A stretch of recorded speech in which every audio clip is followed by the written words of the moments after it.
Esse esquisitão feioso volta pra casa depois de um dia de trabalho e, do nada, é convocado pra outro mundo com uma habilidade completamente inútil.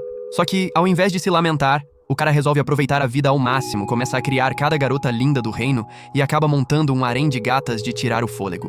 A vida do Kenichi era só estresse, sem exagero nenhum. Ele se cobrava tanto no trabalho que o corpo simplesmente quebrou. Foi parar no hospital. E foi naquele exato momento que ele percebeu. Precisava mudar tudo. Então, ao invés de voltar para a rotina que estava matando ele aos poucos, largou tudo e foi viver uma vida tranquila no interior. Lá, passava o tempo plantando, relaxando, assistindo anime, brincando com corvos e curtindo uma liberdade que nunca tinha experimentado antes. Só que num dia comum, enquanto tentava comprar mantimentos online, sua vidinha pacata virou de cabeça para baixo. Kenichi foi teletransportado para um lugar completamente desconhecido. A primeira coisa que ele notou foi um corpo morto ali perto. Ótimo jeito de começar o dia. Vendo aquilo, ele logo pensou, será que caiu num mundo de fantasia, tipo aqueles isekais que ele tanto assistia? Como o anime já tinha ensinado o básico, ele tentou abrir uma tela de status e, surpreendentemente, funcionou. Só que a tela era estranha. Não mostrava vida, mana, força ou habilidades. Só tinha duas opções. Uma se chamava Shangri-La. Quando Kenichi abriu, levou um susto. Era idêntica ao site de compras online que ele usava lá em casa. A segunda opção era um item box, que deixava ele guardar e tirar objetos com facilidade. Logo, a fome bateu forte. Ele tentou pedir comida, mas a loja pedia dinheiro. Como não tinha nenhum, resolveu testar se dava para vender itens do item box. As ervas daninhas que catou não valiam nada, mas a espada ao lado do corpo valia quase 100.000 ienes. Kenichi ficou com a consciência pesada, mas vendeu mesmo assim. Comprou comida, enterrou o corpo e agradeceu ao falecido por ajudá-lo a sobreviver. Depois disso, comprou equipamentos úteis, tipo bicicleta, botas e uma bússola. Seu objetivo era simples: achar uma cidade, ganhar dinheiro e descobrir como viver naquele mundo. Enquanto comia uma refeição feita com ingredientes comprados online, Kenichi teve um estalo. Se ele conseguisse comprar barato na Shangri-La e vender caro ali, poderia fazer uma fortuna. Antes que pudesse pensar demais nesse plano de negócios, monstros surgiram da floresta. Kenichi entrou em pânico e vasculhou a loja atrás de uma arma. Um arco apareceu nas opções, mas ele não fazia a mínima ideia de como usar aquilo. Então comprou fogos de artifício e assustou as criaturas. Por um instante. Quando o efeito passou, ele pediu um estilingue e usou para afugentá-las de vez. Em seguida, fugiu pela escuridão com uma lanterna de cabeça. Ao amanhecer, Kenichi finalmente avistou uma cidade. No caminho, encontrou um mercador chamado Norse, que lhe deu uma carona. Kenichi explicou que queria fazer negócios, e Norse logo notou que ele quase não tinha equipamento comum, chutando que ele devia ter um item box. Outra viajante até mostrou o próprio item box e comemorou, dizendo que a jornada do Kenichi estava só começando. Na cidade, Kenichi agradeceu Norse dando de presente um pouco de pimenta. Norse ficou chocado, porque especiarias eram extremamente valiosas. Ele avisou pro Kenichi não vender aquilo abertamente, já que um grupo poderoso de especiarias, chamado Bacopa, controlava esse mercado. Mesmo assim, Norse insistiu em pagar pela pimenta, dando a Kenichi sua primeira venda. Quando Kenichi fez as contas depois, percebeu que especiarias valiam muito mais do que imaginava. Naquela noite, Kenichi se hospedou numa pousada tocada por uma garota simpática chamada Azaela. Quando ela pediu para ele escrever o próprio nome, ele percebeu que não sabia ler nem escrever o idioma local. Azaela avisou que a guilda dos mercadores não aceitaria alguém sem noções de leitura, escrita e matemática básica. Kenichi provou que era bom de conta, mas ainda precisava de ajuda com a escrita. Azaela topou ensinar e Kenichi prometeu balas de outro país em troca. Quando ela provou, ficou impressionada com o quão doce e raro aquilo era. Durante a aula, Kenichi notou alguns padrões familiares no idioma, então aprendeu mais rápido do que esperava. Azaela ficou impressionada e, brincando, disse que talvez quisesse ser sua amante um dia. Kenichi tentou cortar essa ideia pela diferença de idade, mas acabou fazendo ela admirá-lo ainda mais ao desenhar um retrato dela, o que rendeu um certo desenvolvimento de trama, digamos assim. No dia seguinte, Kenichi se registrou na guilda dos mercadores, já que estava ficando sem moedas. A guilda permitiu que ele pagasse a taxa aos poucos. Com o registro finalmente pronto, ele estudou o mercado com cuidado, conferindo preços de pratos, papel, facas e frutas. Também comprou frutas desconhecidas, que Azaela depois reconheceu e explicou animadamente. Depois de descansar, Kenichi preparou sua primeira banca de verdade. Usou pregadores de roupa da Shangri-La, e Azaela ficou surpresa com o quão úteis eram. Kenichi nunca imaginou que um item tão simples pudesse importar tanto, mas ali naquele mundo, era um produto e tanto. No mercado, uma senhora chamada Niamena virou sua primeira cliente e o recebeu de braços abertos. Os pregadores dele venderam rápido, e até a banca da própria Niamena atraiu mais gente por causa do movimento em volta dele. Kenichi ficou feliz, mas sabia que a concorrência não ia demorar a copiar a ideia. Mais tarde, um jovem rico visitou sua banca e se interessou pela faca do Kenichi. Depois de ver o quão afiada era, perguntou se ele tinha algo maior. Kenichi vasculhou a Shangri-La e achou uma espada linda. Era cara, mas o rapaz claramente a queria. Na mesma época, Kenichi conheceu os Beast Folk pela primeira vez. Uma garota parecida com uma gata, e o grupo dela apareceram curiosos com as mercadorias. Queriam comprar alguns itens, mas se enrolavam com contas básicas, então Kenichi ajudou com a matemática. Depois que o rapaz nobre confirmou que os números batiam, o negócio foi fechado. O rapaz também decidiu comprar a espada, dando a Kenichi um lucrão. Naquela noite, Kenichi usou os ganhos para pagar várias diárias na pousada. Enquanto isso, uma nobre viu os pregadores que sua criada tinha comprado e percebeu na hora que aquilo podia virar um produto lucrativo. Kenichi também começou a questionar como a Shangri-La funcionava. A tela não iluminava o ambiente e as entregas apareciam sem explicação nenhuma. Por um momento, ele chegou a se perguntar se a loja algum dia cobraria algum pagamento assustador. Quem sabe até a própria alma dele. Mas como não tinha resposta para isso, resolveu simplesmente não se preocupar. No dia seguinte, Kenichi adicionou joias de vidro polido à sua banca. Não eram diamantes de verdade, mas eram bonitas o suficiente. Belle, a criada da casa nobre, voltou e comprou 100 pregadores. Ela também notou as joias e pediu para o Kenichi separar uma para ela.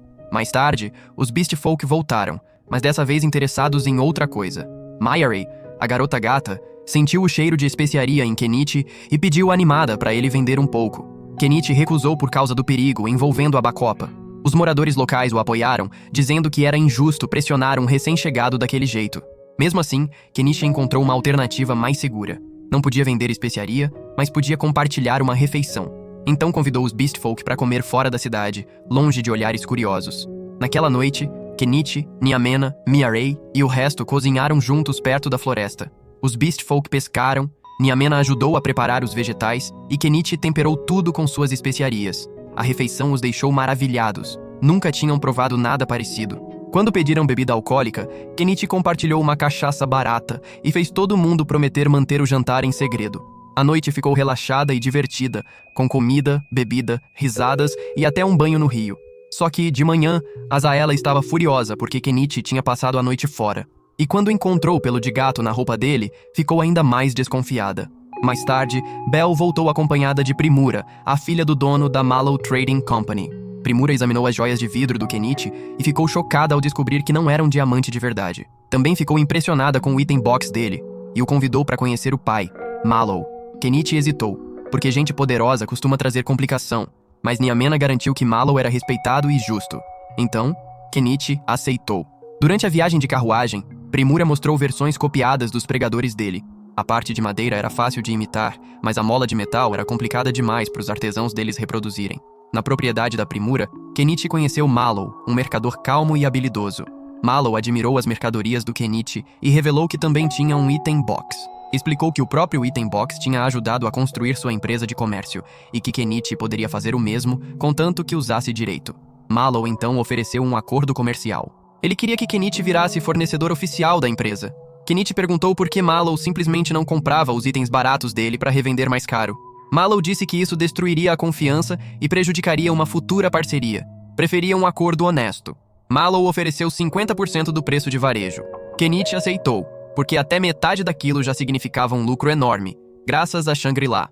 Depois de assinar o contrato, Kenichi vendeu seu primeiro lote de produtos e faturou mais de 1 milhão de ienes em moedas. Aí Primura comprou algumas joias por 10 moedas de ouro, empurrando o saldo do Kenichi para 8 dígitos pela primeira vez naquele mundo. Com dinheiro de verdade nas mãos, Kenichi decidiu correr atrás da vida pacata que sempre quis. Planejou comprar uma casa pela Shangri-La e instalá-la fora da cidade.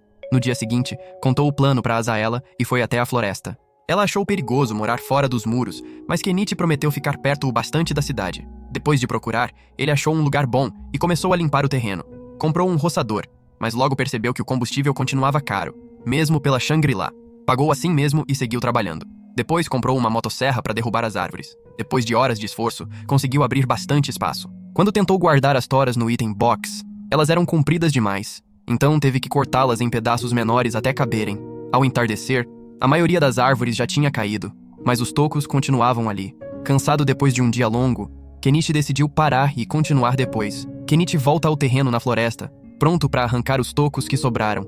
No começo, tenta do jeito tradicional, cavando, mas esse plano morre rápido. O serviço é brutal, e ele sabe que o corpo dele não vai aguentar. Então, ao invés de sofrer, compra uma retroescavadeira da Shangri-La. No instante em que a máquina aparece, Kenichi sente duas coisas ao mesmo tempo: empolgação e arrependimento. É um equipamento potente, mas custou 1,2 milhão de ienes. Gastar tanto dinheiro só para evitar trabalho braçal faz ele questionar as próprias escolhas. Mas, pensando em quantas horas isso vai economizar, decide que talvez valha a pena. Aí surge outro problema. A retroescavadeira precisa de diesel, e a Shangri-La não vende. Kenichi quase surta, pensando que a máquina pode virar um desperdício gigantesco de dinheiro. Ele se lembra que dá para fazer um substituto de diesel usando querosene e aditivos, mas não quer arriscar o motor da retroescavadeira num teste às cegas. Então testa a mistura primeiro num gerador. Quando o gerador roda liso, Kenichi finalmente relaxa e decide usar o mesmo combustível na retroescavadeira. A vida na floresta lhe dá outra dor de cabeça naquela noite. Insetos. Tem bicho demais em volta do terreno dele. Então vai a uma loja de magia comprar pedras repelentes. O velho mago do local percebe que Kenichi é novo por ali e pergunta sobre ele. Kenichi explica que é um mercador estrangeiro que começou a vender recentemente na cidade. As pedras custam 3 moedas de prata, o que é caro demais. Então Kenichi oferece 2 laranjas como parte do pagamento. Como o mago nunca tinha visto aquela fruta, aceita o acordo. Depois, Nyamena conta pro Kenichi que o mago é um homem esperto e respeitado. Ela também avisa sobre Shaga, um perigoso líder bandido com cartazes de procurado espalhados pela cidade toda. A recompensa por ele é enorme, e naquela mesma noite, o bando de Shaga ataca uma carruagem carregando escravos, deixando o movimento dele ainda mais suspeito. Quando Kenichi finalmente usa a retroescavadeira, o arrependimento desaparece por completo. Arrancar tocos vira algo rápido, fácil e até divertido. Por um instante, ele sente que nada pode impedi-lo de construir a vida lenta e pacata que sempre quis. Mas a realidade bate de novo. O dinheiro está acabando. Então decide pausar a construção e focar em ganhar mais. Visita Mallow e tenta vender açúcar, na esperança de faturar alto. Mas Mallow explica que açúcar e sal são controlados pelo país, então mercadores comuns não podem vender livremente. Kenichi fica desapontado, mas Mallow tem boa notícia. As joias que ele forneceu estão vendendo muito bem. Depois de mostrar mais produtos, Kenichi fecha outra venda gigantesca e fatura cerca de 3 milhões de ienes. Com as finanças recuperadas, Kenichi compra uma cabana de madeira. O preço parece surpreendentemente baixo, e ele logo entende o motivo. A cabana chega em peças soltas, não pronta. Ele mesmo tem que montar. O trabalho é cansativo, mas as peças são simples de encaixar. Por sorte, alguns Beast Folk que estavam caçando por perto, lembrando da gentileza anterior dele, ajudam na montagem. Enquanto a cabana é construída, Kenichi continua cuidando da banca no mercado. Também compra uma grelha para cozinhar para os Beast Folk e uma barraca pequena para ficar perto do canteiro de obras. Depois de quase um mês, a cabana fica pronta. Kenichi agradece a todos e eles comemoram juntos. Aos poucos, Kenichi vai transformando o lugar numa casa de verdade. Compra roupa de cama, planeja reformas e, em um mês, acrescenta cerca, horta, banheiro com reciclagem de dejetos, pia e sistema de energia solar, gastando bastante em cada melhoria. Seu upgrade favorito é a banheira de tambor. Custa só 25 mil ienes, mas como ele precisa carregar água do rio, usá-la dá trabalho. Ainda assim, o primeiro banho decente que ele toma naquele mundo é simplesmente incrível. Olhando para tudo o que construiu, Kenichi sente que seu sonho finalmente começou. Uma casa tranquila, natureza em volta e uma vida simples nos próprios termos. Depois disso, ele avisa a Azaela que não vai mais se hospedar na pousada. Agradece a ela, mas Azaela diz que quem deveria agradecer é ela. Na manhã seguinte, Kenichi sai com uma câmera para fotografar a floresta. Está curtindo o clima calmo, mas as coisas viram perigosas rapidinho. Ele aciona uma armadilha, e flechas voam na direção dele do nada. Um grupo de Beast Folk descobriu que ele mora ali e parece disposto a matá-lo. Kenichi revida na hora. Usa o estilingue, depois os fogos de artifício e, por fim, assusta todo mundo com a retroescavadeira. Quando o perigo passa, ele encontra um gato do mato ferido, atingido por uma flecha durante o ataque. O bicho está apavorado e não deixa ele chegar perto. Então Kenichi compra um equipamento de proteção antes de ajudar. Retira a flecha, limpa o ferimento, dá remédio e tenta aliviar a dor. Como o item box não aceita seres vivos, ele carrega o gato do mato até em casa e monta um cantinho de descanso com uma manta para bichos. O animal mal se mexe, então Kenichi vai atrás de conselho. O velho mago é inútil e só fala em vender a pele do bicho. Nyamena também não sabe ajudar. Miyarei, por outro lado, conta que gatos do mato são vistos como mensageiros dos deuses e quer muito ver o animal. De volta à cabana, o gato do mato finalmente começa a comer. Miyarei também percebe que os atacantes eram homens-cão. Kenichi compra uma coleira para impedir o bicho de lamber o ferimento. Vendo o quanto de cuidado Kenichi dedica ao animal, Miyarei agradece do seu próprio jeito, caçando pássaros. Kenichi os cozinha temperados, e Miyarei fica chocada com o quão gostosa a comida fica. Ela passa a noite ali para ajudar a vigiar o gato do mato, mesmo Kenichi só tendo uma cama. Depois de alguns dias, o gato do mato se recupera bem. Kenichi então começa a pensar em plantação. Mas a ideia de carregar água do rio todo dia soa péssima. Então decide cavar um poço. Numa noite, depois de um sonho estranho, Kenichi acorda com o gato do mato cutucando ele. O bicho parece totalmente recuperado e quer ir embora. Ele abre a porta, e o animal corre de volta para a natureza. Kenichi simplesmente deseja uma boa vida a ele. Com isso resolvido, Kenichi tira uma folga da banca e se dedica ao poço. Compra uma perfuratriz e uma bomba elétrica. Depois de uma semana de trabalho e uns 50 mil ienes gastos, finalmente consegue água encanada. Pouco depois, Primura visita a cabana. Ela diz que Mayarei contou onde ele morava, já que ele andava sumido do mercado. Fica maravilhada com a estrutura, principalmente com a máquina enorme atrás da casa. Kenichi, na lata, mente e diz que a retroescavadeira é seu familiar. Primura acredita e conclui que ele é um usuário de magia. Kenichi decide não corrigi-la e pede para ela manter segredo. Como o portão da cidade está prestes a fechar, Kenichi percebe que Primura pretende passar a noite ali. Ela age como se ele mesmo tivesse convidado. Ele avisa que só tem uma cama, mas ela não liga. Quando descobre que ele tem banheira, fica ainda mais animada. Naquela noite, Primura testa a banheira, mas fica com medo porque está escuro. Chama o Kenichi e não deixa ele sair de perto. Ele diz que mal se conhecem e que confiar tão fácil nele é arriscado, mas Primura responde que já ouviu de Mayarei como ele tratou o gato do mato com carinho. Mais tarde, Kenichi compra um roupão para ela. Primura na hora diz que aquilo deveria ser vendido como item de luxo. Kenichi não tinha essa intenção, mas ela o convence a liberar uma venda limitada. Depois ele compra uma camisola macia e ela fica encantada com a qualidade. Brinca dizendo que Kenichi poderia virar o maior mercador do reino, mas ele descarta a ideia na hora. Não quer fama, nobreza nem confusão. Só quer dinheiro suficiente para viver em paz e comer bem. Primura promete que a empresa de Mallow vai esconder a identidade dele como fornecedor. Kenichi depois desenha um belo retrato dela e os dois vão dormir. Durante a noite, Primura verifica baixinho se ele está acordado, mas Kenichi finge estar dormindo, porque sabe exatamente o que ela quer. E não é conversa. Em outro lugar, a garota misteriosa de antes está sendo maltratada por bandidos. Shaga parece satisfeito com o saque recente, e seus homens avisam que um novo trabalho chegou. No dia seguinte, Kenichi leva Primura de volta para casa. Ele espera que Mallow o questione, mas Mallow só agradece por cuidar da filha. Kenichi então mostra os roupões e explica a qualidade deles. Como piada, mostra também uma peça de roupa mais reveladora. Mas quando Mallow fica chocado demais, Kenichi recua rapidinho dizendo que não era sério. Aí uma criada chega com documentos. Mallow explica que o país adotou um novo método de contabilidade, chamado partidas dobradas, vindo do império vizinho. Kenichi congela, porque esse sistema existe no mundo dele. Mallow acrescenta que o império cresceu rápido por causa de invenções criadas por um homem misterioso. Ele então mostra um protótipo, uma bomba de pistão. Kenichi leva outro susto. A bomba também é do mundo dele. Agora ele desconfia fortemente que outra pessoa da Terra pode estar vivendo naquele mundo também. Meio competitivo, Kenichi tenta mostrar uma ideia de veículo, mas o desenho fica tão estranho que todo mundo ri, achando que é brincadeira. Depois disso, Primura passa a visitar Kenichi com mais frequência e, às vezes, fica a noite toda. Numa dessas visitas, ela avisa que vai ficar um mês fora, a negócios. Antes de partir, pede a roupa reveladora que ele mostrou antes. Kenichi brinca dizendo que ela deve estar tentando impressionar alguém. Primura confirma que sim, e que essa pessoa está bem na frente dela. Kenichi entende que ela fala dele mesmo, mas diz pra ela não desperdiçar sentimentos com um homem mais velho. Primura se recusa a desistir e diz que até o pai dela não se opõe. Kenichi fica confuso e cansado demais para discutir.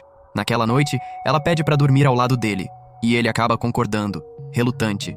Na manhã seguinte, Primura vai embora. Pouco depois, um homem armado chega à casa de Kenichi. É o mesmo cliente que comprou a espada antes e se apresenta como Lilith. Ele veio investigar rumores sobre um homem estranho vivendo na floresta. Lilith pergunta sobre as ferramentas esquisitas do Kenichi e ele explica que é tudo magia. Para manter Lilith na dele, dá aço a ele e diz que pode transformá-lo em espada com um ferreiro. Lilith aceita e, em troca, compartilha um boato. Segundo ele, um mago no Império consegue criar um molho amarelo estranho, chamado maionese. Kenichi fica pasmo. Lilith também conta que esse mesmo mago supostamente derrotou um dragão. Isso deixa Kenichi ainda mais convencido de que existe outra pessoa reencarnada no Império. Um mês se passa e Kenichi espera a caravana da Primura voltar em breve. Mas quando visita a cidade, encontra tudo em caos. Ouve dizer que a caravana foi atacada e Primura foi sequestrada. Mallow implora ajuda para os aventureiros, mas ninguém quer enfrentar Shaga. Até os cavaleiros e as guildas dizem que precisam de vários dias para se preparar. Todo mundo está apavorado demais, porque Shaga tem cerca de 50 homens. No esconderijo dos bandidos, Primura está trancada numa cela. Shaga conta a ela que um nobre corrupto a quer, claramente se divertindo com o medo dela. De volta à cidade, Mallow implora para Kenichi salvá-la. Kenichi sabe que isso é uma loucura. Ele não é lutador treinado, e atacar uma base de bandidos é extremamente perigoso. Mas não consegue ignorar a situação da Primura. Aceita ajudar e pede dinheiro para Mallow para se preparar. Mallow entrega na hora. O esconderijo fica a uns 50 quilômetros de distância, nas ruínas de um castelo antigo. Então, Kenichi compra um caminhão. Na frente de todo mundo, finge que invocou o veículo com magia. A multidão fica boquiaberta quando ele chama aquilo de carruagem de metal, que obedece suas ordens. Ele pergunta se alguém quer se juntar ao resgate, oferecendo armas e lembrando a todos da recompensa por Chaga. Ninguém se voluntaria. Todo mundo acha que é caso perdido. Aí o gato do mato pula no caminhão, escolhendo ir com ele. Os felinos Beastfolk chegam em seguida e se oferecem para ajudar. Kenichi entrega armas a eles, incluindo machados, lâminas longas e um arco para Maya-Ray. Lilith também se junta, vestindo a armadura completa e carregando a espada feita com o aço do Kenichi. Depois, o velho mago dá um passo à frente também. Quando Kenichi duvida dele, o mago solta uma bola de fogo para provar que consegue lutar. Ele diz que já foi aventureiro e quer ver a magia estranha do Kenichi em ação. Niamena também pede para ir junto. Kenichi diz que aquilo é uma batalha, não um passeio, mas ela insiste que pode cozinhar para todo mundo. Ele aceita. Os moradores da cidade recebem uma última chance de se juntar, mas todos vão embora. Maya-Ray quer ir também, mas Kenichi pede para ela tratar o próprio ferimento e promete trazer a Primura de volta em segurança. Antes de partir, Kenichi se registra na Guilda dos Aventureiros e oficializa a missão de derrotar Chaga. Aí o pequeno grupo parte. Ao saírem da cidade, as pessoas cochicham que Kenichi provavelmente vai pegar o dinheiro do Mallow e sumir. Outros acham que o grupo dele é fraco demais para sobreviver. Kenichi ignora tudo isso. No momento, só uma coisa importa: salvar a Primura. No esconderijo do Chaga, Primura recebe um pedaço pequeno de pão de Anemone. Mas ao invés de comer, Primura repara em como Anemone parece fraca e faminta. Ela empurra o pão de volta e pede para a menina comer primeiro. Enquanto Anemone come, Primura pergunta se ela também está presa ali. A garota confirma com a cabeça. Primura tenta dar coragem a ela, dizendo que as duas vão sair vivas dali. Anemone não entende como isso seria possível, mas Primura garante que a ajuda está a caminho. Quando Anemone pergunta se essa ajuda vem de Deus, Primura percebe o quanto a menina precisa de esperança, e simplesmente confirma que sim. Na estrada, o grupo de resgate do Kenichi para passar a noite. Ele prepara uma sopa simples de legumes, mas os felinos Beastfolk ficam distraídos com a comida do gato do mato. Pedem para provar e, para surpresa geral, gostam bastante. Até o velho mago cede, experimenta um pouco e admite que não está ruim. Depois do jantar, Kenichi expõe o plano de resgate. Ninguém contesta. Niamena decide ficar para trás, sabendo que só atrapalharia os lutadores. Mia-Ray avança como batedora, carregando um dispositivo de comunicação do Kenichi. Quando a voz dele chega pelo aparelho, vindo de longe, ela fica pasma. Kenichi chama aquilo de ferramenta mágica, enquanto o velho mago entende na hora que aquela magia está muito além do que qualquer reino conhece. Kenichi rapidamente pede para ele esquecer o assunto. Antes do grupo avançar, Kenichi explica para Niamena o que fazer se algo der errado. Se não voltarem em um dia, ela deve voltar para a guilda e reportar que a missão falhou. Sob a proteção da noite, Maya-Ray checa as ruínas e reporta que só tem alguns guardas do lado de fora, enquanto o resto dos bandidos está bebendo lá dentro. Kenichi decide que essa é a melhor brecha. Bem antes do ataque começar, um dos felinos Beastfolk oferece a ele uma noz estranha. Kenichi come sem pensar duas vezes, e momentos depois, seu medo dá lugar a uma felicidade reckless, meio fora de controle. Com os nervos turbinados por esse efeito estranho, Kenichi dirige o caminhão em direção ao esconderijo. Os guardas confundem o veículo com um monstro, mas Maya-Ray os derruba antes que consigam avisar os outros. O velho mago então destrói a entrada com uma explosão descomunal, jogando o acampamento inteiro no caos. O grupo avança. Os felinos Beastfolk cortam caminho entre os bandidos confusos. Lilith testa a espada nova, e o gato do mato salva Kenichi de um ataque surpresa. Quando mais inimigos aparecem, Kenichi tira a retroescavadeira e avança pelas ruínas, fazendo os bandidos correrem em pânico. Fica claro rapidinho que os homens de Chaga não são guerreiros de verdade. Assim que o ataque surpresa começa, eles se desmancham na hora. Enquanto vasculha o acampamento, Kenichi força alguns bandidos a contarem onde a Primura está. Ao dirigir a retroescavadeira por uma seção escondida, acaba expondo, sem querer, uma prisão subterrânea. Dentro estão Anemone e vários outros cativos. Vendo Kenichi chegar com uma máquina gigante, Anemone o encara como se ele fosse algum tipo de milagre. Mas a Primura não está ali. Aí Chaga aparece, segurando Primura como refém. Ela parece aliviada ao ver Kenichi, mas Chaga a ameaça e tenta forçar todo mundo a se render. Kenichi mantém a calma e, discretamente, compra um apontador laser. Manda Mia-Ray atirar no exato momento em que Chaga se distrair. Kenichi joga a luz nos olhos de Chaga. Por um segundo, Chaga perde o controle e Primura escapa. Maya-Ray atira, e depois de Chaga ser jogado na linha de mira dela, ela o acerta com um tiro certeiro, encerrando tudo ali. Com Chaga fora de combate, Primura corre até Kenichi e o abraça com força. A noz estranha ainda está bagunçando as emoções do Kenichi, mas ele se força a manter a calma. Depois da luta, um dos felinos Beastfolk volta para avisar a Niamena que a missão deu certo. Kenichi então ajuda as garotas resgatadas a se recuperarem. Dá roupas limpas, deixa todas tomarem banho e pede pra Primura ajudar a Anemone a se lavar e cortar o cabelo bagunçado. No momento em que Primura vê a tesoura, já começa a pensar em vender aquilo, provando que mesmo depois de ser sequestrada, o instinto mercador dela continua vivíssimo. Depois de todo mundo limpo, Anemone parece uma pessoa completamente diferente. Kenichi se apresenta formalmente, e o grupo descobre que um nobre estava envolvido no sequestro. Anemone entrega uma carta para Lilith, e o velho mago entende por que a guilda e os cavaleiros demoraram tanto para agir. Alguém poderoso estava bloqueando tudo. Kenichi elogia a coragem da Anemone por mostrar aquela prova. Niamena chega depois e fica aliviada ao ver todo mundo vivo. Quando vê Anemone, se emociona. A garota lembra a filha que ela perdeu numa praga tempos atrás. Naquela noite, todos descansam dentro do castelo em ruínas. Kenichi está exausto e nem quer pensar na limpeza pesada que sobrou para fazer depois. Ele simplesmente cai no sono, pronto para voltar a Dahlia na manhã seguinte. Quando o grupo chega à cidade, Mallow está esperando ansioso. No segundo em que vê Primura, ela corre para os braços dele. Os dois ficam tomados de alívio. Mallow repara na blusa cara que ela está usando, e Primura explica que foi Kenichi quem deu de presente.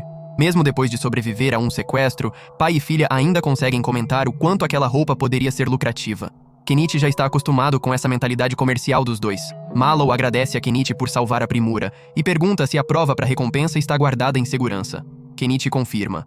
Antes, os felinos Beastfolk já tinham explicado que as cabeças dos bandidos eram necessárias como prova, ainda mais com a recompensa de Chaga sendo tão alta. Kenichi achou aquilo perturbador, mas disseram que era normal naquele mundo. Como o item box dele guardava tudo sem cheiro nem complicação, ele resolveu do jeito deles mesmo. Kenichi também recolheu os valores roubados pelos bandidos: ouro, tapetes, cerâmica, gemas, armas e outros tesouros. Antes de deixar o esconderijo, perguntou às garotas resgatadas para onde queriam ir. Algumas queriam voltar para casa, outras não tinham mais família. Kenichi ofereceu levá-las para Dahlia, onde poderiam procurar trabalho, e Primura disse que a Mallow Trading Company poderia ajudar. Anemone conta que é da vila de Europe, a cerca de 800 quilômetros dali, mas se recusa a voltar. Niamena imagina que a família dela pode ter vendido a menina por não conseguir sustentar mais uma boca para alimentar. Kenichi pergunta se ela quer ir com ele, e ela aceita. Na Guilda dos Aventureiros, a equipe fica horrorizada quando a prova da derrota de Chaga é apresentada. Uma recepcionista pergunta quantos bandidos foram mortos, e os felinos Beastfolk se atrapalham com o número. Kenichi responde por eles: 52. Isso choca a guilda inteira. A inspeção se estende até a noite, e a recompensa final chega a 861 moedas de ouro. O velho mago elogia a magia estranha do Kenichi e o tamanho do item box dele, mas também avisa que os nobres vão causar problemas se souberem demais. Kenichi diz que enquanto o mago ficar de boca fechada, não deve haver problema. E se as coisas ficarem feias demais, ele sempre pode ir embora da cidade. Lilith então vai reportar ao Lord Kispius, provavelmente sobre o envolvimento do nobre. Niamena se recusa a receber qualquer parte da recompensa, já que não lutou. Em vez disso, pede para cuidar da Anemone como se fosse filha dela mesma. Kenichi concorda. Lá fora, Dahlia comemora a derrota de Chaga. Mas enquanto Kenichi sai da guilda, Anemone o segue silenciosamente. Niamena, mais tarde, percebe que a menina sumiu. Como os portões da cidade já estão fechados, Kenichi fica na pousada da Azaela. Um bardo já está cantando sobre a vitória contra Chaga. Azaela o recebe animada e provoca, dizendo que ele venceu uma gangue de bandidos inteira. Kenichi minimiza o feito, sem querer que ela saiba de mais detalhes. Aí Azaela relembra, brincando, uma suposta promessa, que se o negócio dele desse certo, ele a tomaria como amante. Kenichi nega ter dito isso e pede um quarto. Ela finge estar de coração partido, mas ele está cansado demais para entrar nesse jogo e vai dormir. Durante a noite, Azaela se esgueira pro quarto dele, mas antes que qualquer coisa aconteça, Anemone entra e interrompe tudo. Na manhã seguinte, Kenichi percebe que Anemone está determinada a ficar com ele. Tenta levá-la até a loja de Niamena, mas Niamena não está lá, então ele resolve assuntos pela cidade. Vende as armas dos bandidos por 32 moedas de ouro, os valores para a empresa da Mallow por 35 moedas de ouro e alguns móveis para o velho mago por 22 moedas de ouro. O total dá 89 moedas de ouro, dividido entre 7 pessoas, dando 12 moedas para cada um. Kenichi dá vestidos para Niamena e para as mulheres que ficaram na cidade, e depois volta para casa. Niamena está esperando ali, aliviada em ver Anemone segura. Oferece ensinar a menina a tocar um negócio, mas Anemone recusa. Quer ficar com Kenichi. Niamena aceita por enquanto, e diz que ela pode voltar quando quiser, se a vida ficar difícil demais. Depois, Kenichi pergunta para Anemone por que ela o escolheu. A resposta dela é simples. Ele a alimentou até ela ficar satisfeita. Depois do jantar, ela fica perto dele, claramente se sentindo mais segura ao lado do Kenichi. Naquela noite, homens suspeitos observam a casa do Kenichi da escuridão. Ele dorme mal e acorda de um pesadelo. Umas 2 semanas se passam. A notícia se espalha. Lilith foi feito barão por ajudar a derrotar Shaga. Recebe um pequeno território. Precisa de colonos e até é esperado que arranje esposa. Também correm rumores de que um nobre perdeu o título por causa da trama do sequestro, o que não surpreende Kenichi nem um pouco. Pouco depois, Kenichi vê um veículo parecido com bicicleta passando pela cidade. Anemone chama aquilo de Draisina. Kenichi se lembra de quando Mallow e Primura riram da própria ideia dele, mas, depois do incidente com Shaga, entenderam o valor daquilo. Se desculparam, pagaram 5 moedas de ouro e compraram os direitos do design. A invenção até ajudou a empresa deles a ganhar reconhecimento suficiente para receber um novo sobrenome. Depois, Kenichi sente que alguém está o seguindo. No começo não consegue identificar quem. Quando a guilda termina de distribuir a recompensa, ele paga o Mallow de volta pelo dinheiro do resgate e entrega quase todo o restante às mulheres resgatadas. Sobra só uma moeda, e ele dá para Niamena. Aí sente o observador de novo. Dessa vez o localiza. Kenichi agarra a Anemone e corre. Um grupo os persegue pelas ruas estreitas. Então ele derruba caixas para atrasá-los, mas uma carruagem bloqueia o caminho e os homens tentam forçá-lo para dentro, dizendo que o patrão deles quer conhecê-lo. Kenichi finge cooperar, depois rapidinho compra fogos de artifício e joga dentro da carruagem e ao redor dos perseguidores. O barulho súbito cria caos suficiente para ele escapar. Quando insistem em segui-lo, ele compra uma besta e os afugenta. Mallow chega logo depois e pergunta o que aconteceu. Kenichi e Anemone entram na carruagem dele e explicam tudo. Mallow desconfia que a facção anti-monarquia está por trás do ataque e sugere pedir proteção ao Lord Kispius. Kenichi confia em Mallow, mas também sabe que a ajuda de um Lord provavelmente vem acompanhada de impostos, deveres ou complicação política. Então prefere descer perto da beira da cidade. De volta à propriedade Mallow, Mallow conta para Primura que encontrou Kenichi. Primura se lembra que ainda devem um agradecimento decente a ele. Por causa da Draisina, o Lord elogiou a empresa deles e permitiu que adotassem um sobrenome baseado na invenção. Ela agora se chama Primura Drayson. Mallow diz, sério, que a família deve uma dívida enorme ao Kenichi e precisa retribuir de alguma forma. Na manhã seguinte, Primura se prepara para visitá-lo. Lembra de quando o viu pela primeira vez? Um simples homem mais velho com uma bancazinha, mas com o tempo percebeu que ele era gentil, inteligente e cheio de ideias raras. As mercadorias dele trouxeram dinheiro, status e um novo sobrenome para a família dela. No início, queria conquistá-lo por negócios, mas depois que ele arriscou a própria vida para resgatá-la, passou a acreditar que os sentimentos dele eram reais. Então Primura decide que quer ficar com ele. Mas quando chega à casa dele na floresta, ela congela. A cabana sumiu, os campos sumiram, Kenichi desapareceu.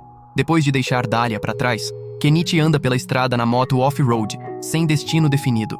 No caminho, cruza com Norse, e os dois param para conversar rapidamente. Norse se surpreende ao saber que Kenichi virou mercador oficialmente e dispara pergunta atrás de pergunta, principalmente sobre a famosa Draisina que todo mundo andava comentando. Kenichi admite que o modelo especial tem ligação com ele, mas não fica muito tempo por ali. Lembra de ter empacotado a casa inteira no item box e desaparecido antes que alguém o arrastasse para a política nobre. Ainda se pergunta se vir para esse mundo teve algum propósito maior, mas ao menos tem certeza de uma coisa. Por ele ter estado ali, Primura sobreviveu. Enquanto Kenichi se prepara para partir, o gato do mato aparece de novo. Ele se despede desejando uma boa vida ao bicho, mas ao invés de ir embora, o gato do mato o segue. De volta ao presente, Norse pergunta para onde Kenichi vai agora. Kenichi simplesmente diz que está viajando sem um objetivo fixo. Quando Norse nota os companheiros com ele, Kenichi os chama de família. Com isso, ele parte cavalgando, enquanto Norse reza em silêncio pela segurança dele. Algum tempo depois, Kenichi acampa à beira de um rio e pesca para o jantar. Enquanto prepara sopa de peixe para Anemone e o gato do mato, explica que estão procurando um novo lugar para viver. Estão agora a cerca de 100 quilômetros de Dahlia, com uma cidade chamada Astrantia a só alguns quilômetros de distância. Para Kenichi, esse momento tranquilo é exatamente como uma vida lenta deveria ser. Ele também pensa na Anemone, que disse ter 12 anos, apesar de parecer bem menor que isso. Mais tarde, ele solta um drone, e Anemone fica animada, achando que aquilo deve ser magia. Kenichi entra na dele e chama de mágico também. Depois de notar que o rio leva até um lago, ele decide que a região pode ser boa para se estabelecer. Vai até lá com Anemone e o gato do mato, e logo encontra um bom lugar. Para impressionar Anemone, Kenichi finge conjurar um feitiço e invoca a casa direto do item box. Ela fica maravilhada quando a casa aparece. Depois de tudo montado, Kenichi decide que o gato do mato precisa de um nome. Depois de pensar um pouco, o batiza de Vel, abreviação de veludo. A vida aos poucos entra num ritmo. Kenichi ensina a Anemone a ler e escrever, e ela aprende mais rápido do que esperava. Matemática, porém, é mais difícil para ela, e reage do jeito que qualquer criança reagiria. Enquanto ela estuda, Kenichi volta a pensar em combustível. Querosene continua caro demais, então ele se lembra de ter ouvido falar de biodiesel feito com óleo de cozinha usado. Compra livros sobre o assunto e começa a estudar. Anemone o vê lendo e também quer aprender. Kenichi explica que os livros estão em japonês, um idioma que ela não conhece. Mas, como ela insiste em tentar, ele começa a ensinar mesmo assim. No dia seguinte, Kenichi cobre os painéis solares com camuflagem. Ao ouvir movimento por perto, se prepara para uma luta. Mas é só Mayarei, chegando toda feliz depois de rastrear o cheiro dele. Depois, ela vai ver a Anemone. Anemone fica feliz em vê-la, e Kenichi aceita que Mayarei vai ficar morando com eles agora. Durante o almoço, Kenichi pergunta o que aconteceu em Dahlia desde que ele saiu. Mayarei conta que Lilith pediu Primura em casamento. Kenichi acha que faz sentido a Primura se casar com alguém mais próximo da idade dela, mesmo ficando incomodado por ter perdido a cerimônia. Mais tarde, os três relaxam com livros ilustrados. Mayarei gosta deles porque os desenhos tornam as histórias fáceis de acompanhar. Isso dá a Kenichi uma ideia de negócio. Em vez de copiar histórias do mundo dele, pergunta às garotas sobre contos locais. Elas mencionam um chamado A Elfa da Floresta, uma história triste sobre uma elfa e um príncipe humano cujo amor é rejeitado pelos dois lados. No fim, a elfa foge para o reino das fadas e encontra a felicidade lá. Kenichi transforma o conto num livro ilustrado, desenha as páginas, imprime numa máquina de encadernar e distribui cópias para as garotas. Elas ficam encantadas em ter livro só delas. Não muito depois, um barco se aproxima da casa deles. Kenichi pede para Mayarei manter a Anemone segura, depois sai com uma besta na mão. As pessoas no barco pedem para ele abaixar a arma. Explicam que vem de Santanka, a vila do outro lado do lago. Só apareceram porque estavam preocupados que bandidos tivessem se instalado na região. Kenichi diz que é só um mercador, mas eles apontam que ele parece fortemente armado. Ele explica que saiu da cidade anterior por causa de confusão, então prefere ficar preparado. Quando Vel se aproxima e age de forma amigável com ele, o visitante Beastfolk conclui que Kenichi não pode ser má pessoa. Os visitantes se apresentam como Croton e Mary. Croton costumava trabalhar para o governo de Astrantia. Depois de ver a estrutura do Kenichi e perceber que não há perigo nenhum, se desculpam pela desconfiança. Croton repara nos livros ilustrados e compra um para a filha antes de ir embora. Mais tarde, enquanto Kenichi está colhendo ervas, Mayarei aparece num clima mais brincalhão. Os dois compartilham um momento privado entre adultos. Algum tempo depois, Kenichi sai correndo do próprio galpão e pula direto no rio porque o calor lá dentro tinha ficado insuportável. Ele estava trabalhando na produção de biodiesel, mexendo com materiais bem perigosos, mas no fim, conseguiu dar certo. Só que como passou dias inteiros focado só nisso, Anemone acabou se sentindo esquecida. Kenichi tenta animá-la, sugerindo fazer outro livro ilustrado, mas ela fica calada. Quando ele menciona visitar Astrantia, tanto Anemone quanto Mayarei ficam animadas na hora. Em Astrantia, Kenichi primeiro visita a Guilda dos Aventureiros e se registra naquela filial. A recepcionista percebe rapidinho que ele pode ser o tal homem que derrotou o Chaga em Dahlia, mas Kenichi logo pede para ela não revelar sua identidade. Depois disso, o grupo come na cidade. A sopa fica sem graça pro paladar das garotas, já acostumadas com a comida do Kenichi. Então ele acrescenta caldo de bonito, e a coisa melhora bastante. Enquanto exploram, Kenichi repara em gente suspeita rondando por ali. Também avista Croton e a filha entrando num beco estreito, mas decide não se meter por enquanto. Depois, os três visitam a loja de ferramentas Snowflake, tocada por um velho mago. Lá dentro, Kenichi descobre um aparelho estranho que separa líquidos misturados. O mago faz uma demonstração com água e vinho. Kenichi percebe na hora que aquilo pode ajudar a produzir biodiesel sem precisar de químicos agressivos. Então compra por 5 moedas de ouro. Anemone acha um grimório e o quer para ela. Kenichi fica animado, achando que pode ensinar magia de verdade. O mago explica que grimórios só funcionam para quem tem poder mágico. Mesmo assim, Kenichi compra o livro, mas como precisa ser registrado, terá que voltar dentro de uma semana. No caminho de volta, encontram Mayarei, que parece estar com pressa. Logo depois, Kenichi ouve um grito. No beco, Croton e a filha estão sendo ameaçados pelos mesmos homens suspeitos de antes. Kenichi tenta evitar confusão, mas, quando Anemone pergunta inocentemente se ele vai ajudar, ele não consegue ignorar aquilo. Pede pra Mayarei proteger a Anemone, compra uma máscara pra esconder o rosto e enfrenta os capangas. Avisa pra eles deixarem pai e filha em paz. Quando se recusam, ele usa fogos de artifício pra assustá-los e ameaça usar magia contra eles. Os homens entram em pânico e fogem. Croton fica em choque no início, mas Kenichi se revela e o acalma. Mayarei chega logo depois, aliviada por ver todo mundo bem. Croton explica que os atacantes são membros de baixo escalão da Zutra, um sindicato de especiarias. Ele prendeu alguns deles na época em que trabalhava para o governo, e desde então o odeiam. A filha do Croton, Mary, reconhece Kenichi como a pessoa que vendeu o livro ilustrado para ela. Anemone diz, orgulhosa, que ajudou a fazer o livro. Mary também quer fazer um, e as duas garotas viram amigas rapidinho. Depois disso, a família da Mary passa a visitar Kenichi com frequência, e as crianças passam os dias brincando e montando juntas um livro ilustrado no estilo Cinderela. Mas a paz não dura. Um dia, Croton corre até a casa do Kenichi com todas as economias na mão. Mary pegou uma doença local perigosa, e a maioria das pessoas não sobrevive à noite. Kenichi dá remédio infantil, mas o velho mago explica depois que se trata de febre de chicória. Magia de cura não funciona nesse caso. A única cura é a semente de uma flor de chicória que fica perto da nascente do rio. Kenichi decide ir buscar na hora. Croton e Nayan se juntam a ele, mesmo sabendo do perigo da viagem. O mago avisa que a semente precisa chegar até de manhã. O grupo alcança a nascente do rio, onde Belle aparece do nada. Kenichi compra um barco para se mover pela água e conseguem achar a semente. Croton fica radiante, acreditando que Mary finalmente pode ser salva. Antes de conseguirem voltar em segurança, lobos negros aparecem. Kenichi entrega espadas para Croton e Nayans e manda os dois fugirem com a semente enquanto ele segura os lobos. Eles hesitam, mas Kenichi lembra que a vida da Mary importa mais do que ficar ali com ele. Ele ataca os lobos com fogos de artifício, mas a situação fica ainda mais estranha quando percebem que alguém está controlando os animais. Belle rastreia o inimigo escondido, e Kenichi encontra uma flauta caída pertencente a um homem-cão. O homem-cão tenta comandar os lobos de novo, mas de repente, uma besta sombria enorme aparece e o ataca. Kenichi, ao invés de fugir, fica para lutar. Belle distrai o monstro enquanto Kenichi dispara a besta de mão e joga uma quantidade absurda de fogos de artifício. Quando a criatura morde os explosivos, tudo detona dentro da boca dela. Kenichi finaliza invocando a retroescavadeira e a esmagando por trás. Mais tarde, Mary sobrevive. E a família do Croton agradece profundamente ao Kenichi. Kenichi diz que não está tentando bancar o herói, mas fica feliz que tudo tenha dado certo. Ele também conta ao Croton que poupou a vida do Homem-Cão, depois de fazê-lo prometer não machucar a família. Só que o Homem-Cão avisou que outros ainda podem mirar no Croton. Kenichi aconselha o Croton a se mudar dali. Croton diz que não tem pra onde ir e não pode se mudar pra Dahlia porque a Zutra está ligada à Bacopa. Kenichi sugere o novo território do Paul e se oferece para escrever uma carta de recomendação. Croton fica grato, mas precisa de tempo para decidir. Alguns dias depois, Croton e Nayans partem em direção ao domínio do Paul, enquanto Mary e a mãe ficam para trás até ela se recuperar completamente. O Homem-Cão aparece mais tarde perto da casa do Kenichi e diz que o Croton está mais seguro agora, porque ele mesmo cuidou dos encrenqueiros que sobraram.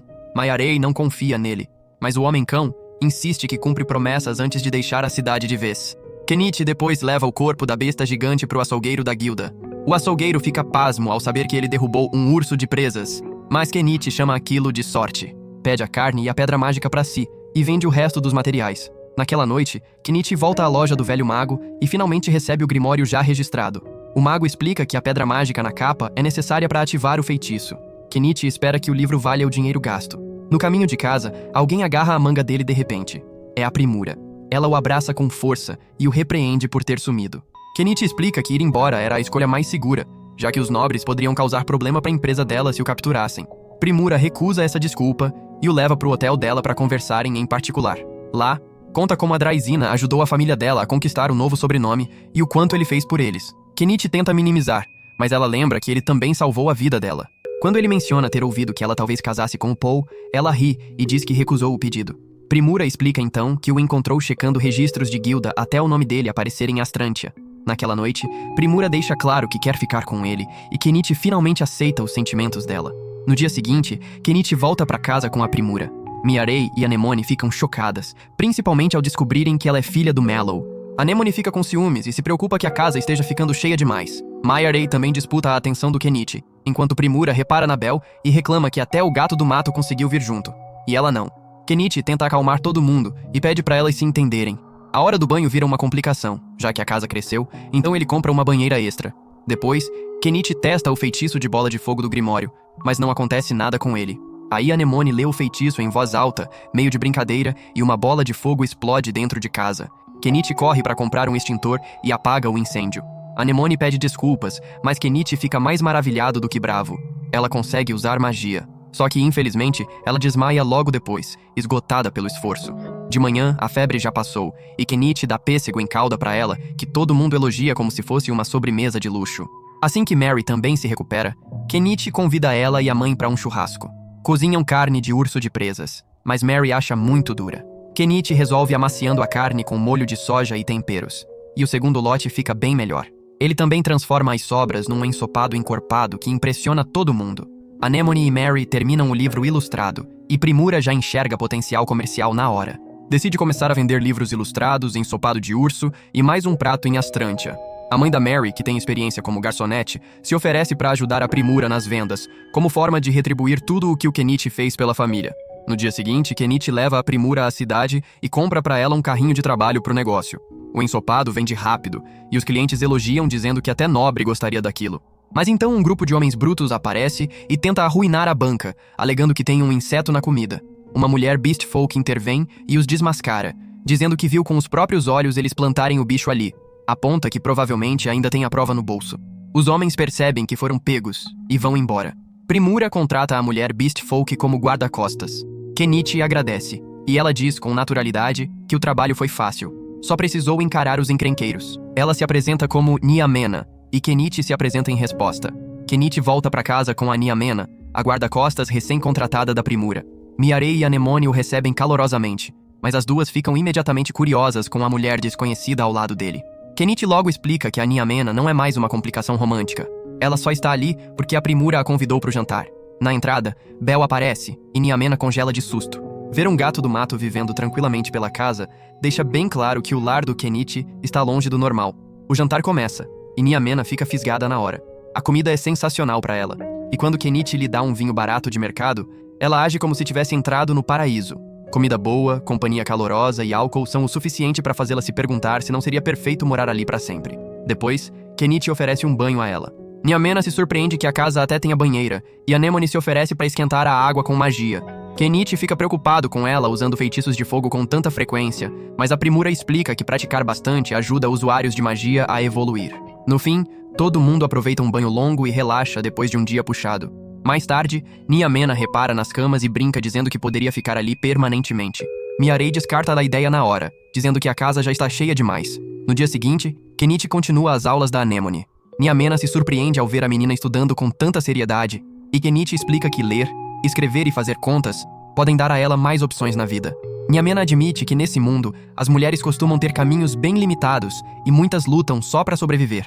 Kenichi sugere que a Anemone poderia aprender negócios com a Primura, mas Anemone se interessa mais por magia. Sonha em ficar forte o bastante para enfrentar dragões ao lado do Kenichi. Kenichi, por outro lado, não tem interesse nenhum em correr atrás de aventuras heróicas. Tudo o que ele quer é uma vida tranquila e fácil. Enquanto a banca da Primura só cresce e prospera, Kenichi constrói um andaime perto do penhasco para alcançar áreas mais altas. Quando termina, já está tarde. Primura volta do trabalho e repara em quantos itens estranhos ele vive guardando. Kenichi admite que tem bastante segredo, mas lembra que todo mundo esconde alguma coisa. Aí, ele lhe dá um beijo discreto e diz que ela ainda pode ir embora se quiser. Primura se recusa.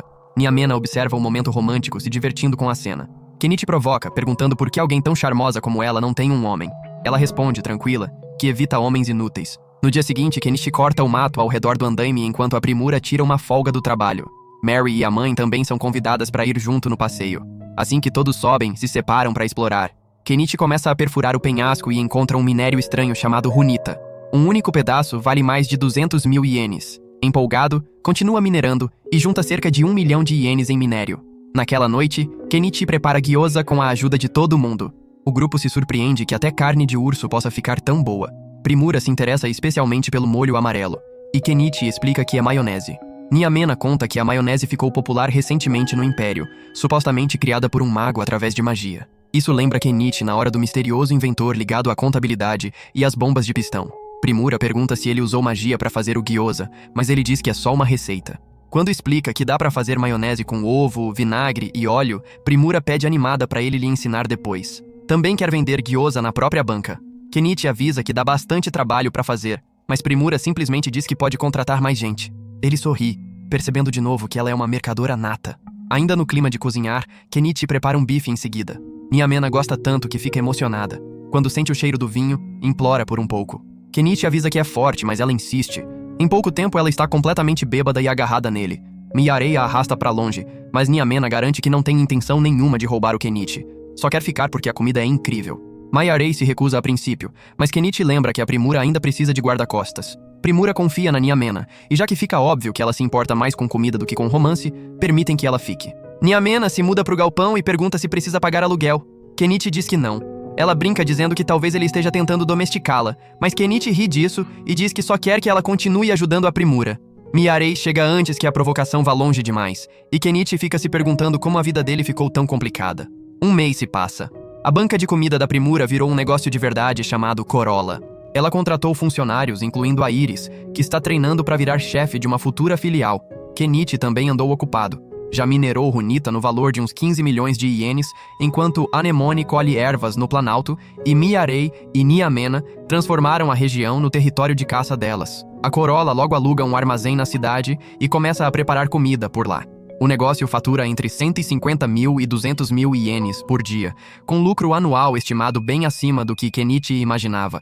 Ele percebe que a Primura está operando num nível completamente diferente. O talento dela como mercadora ultrapassa de longe o próprio jeito casual de vender do Kenichi.